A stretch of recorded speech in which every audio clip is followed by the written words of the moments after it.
मी वैज्ञानिक झालो तर मराठी निबंध। जेव्हा मी लहान होतो तेव्हा आकाशातील तारे, झाडांवरील पक्षी आणि मोबाईलमधील गेम्स याबद्दल माझ्या मनात अनेक प्रश्न होते।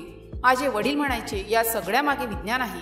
तेव्हापासून माझ्या मनात एकच स्वप्न रुजले, मी एक वैज्ञानिक व्हायचे आणि जर मी खरोखर वैज्ञानिक झालो तर माझे जीवन कसे असेल, माझी जबाबदारी काय असेल हेच मी आता कल्पनेत रंगवतो। माझे संशोधन क्षेत्र मी एका अंतराळ तंत्रज्ञ किंवा जैवतंत्रज्ञ व्हायचे। मला असे वाटते की मानवतेची पुढची महान उडी अंतराळ आणि आरोग्य केंद्रात आहे। म्हणून मी एक अशा संशोधन केंद्रात काम करेन जिथे आपण दूरच्या ग्रहांवर जीवन शक्य आहे का याचा अभ्यास करतो आणि दिवसेंदिवस बदलत्या हवामानाला तोंड देण्यासाठी नवीन तंत्रे विकसित करतो।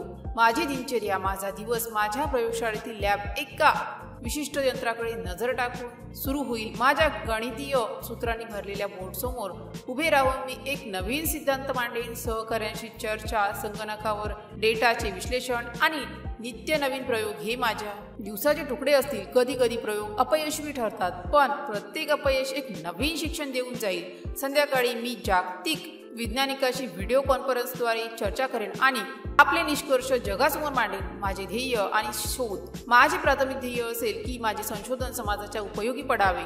मंगळ ग्रहावर वसाहत, मी असे यंत्र विकसित करेन ज्यामुळे मंगळावर ऑक्सिजन निर्माण करता येईल आणि तिथे पिके घेता येईल। स्वस्त आणि प्रभावी औषधे, मी कर्करोग सारख्या रोगांवर संशोधन करेन जेणेकरून ती औषधे प्रत्येकाच्या पोचतील होतील। शेतीतील समस्या, पाण्याची टंचाई आणि जमिनीची कमी होत जाणारी सुपीकता यासारख्या शेतकऱ्यांच्या समस्यावर मी मायक्रोबियल तंत्रज्ञानाच्या मदतीने उपाय शोधेन। समाजासाठी योगदान, एखाद्या देशाचा खरा खजिना त्याचे विज्ञान आणि तंत्रज्ञान आहे। मी माझ्या संशोधनाद्वारे भारताला जगातील एक वैज्ञानिक अतिरिक्त म्हणून स्थापित करू इच्छितो। मी शाळा कॉलेजांमध्ये जाऊन तरुण पिढीला विज्ञानाची आवड निर्माण करण्याचा प्रयत्न करेन।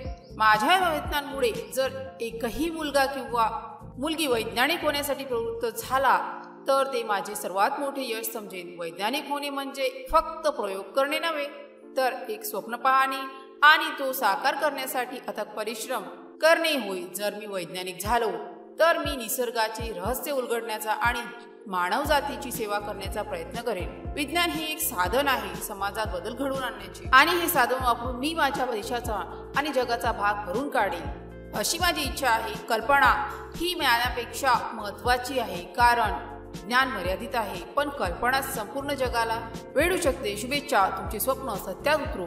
जर या पोस्टशी संबंधित काही गोंधळ असेल किंवा आपल्याला अशा कोणत्याही विषयाची माहिती हवी असेल तर कृपया खालील दिलेल्या कमेंट बॉक्सद्वारे आपले प्रश्न आम्हाला विचारू शकता। या पोस्टशी संबंधित आणखीन काही प्रश्न असतील आपण आम्हाला ते देखील सांगू शकता की आम्ही त्या समस्या नक्कीच सोडवू।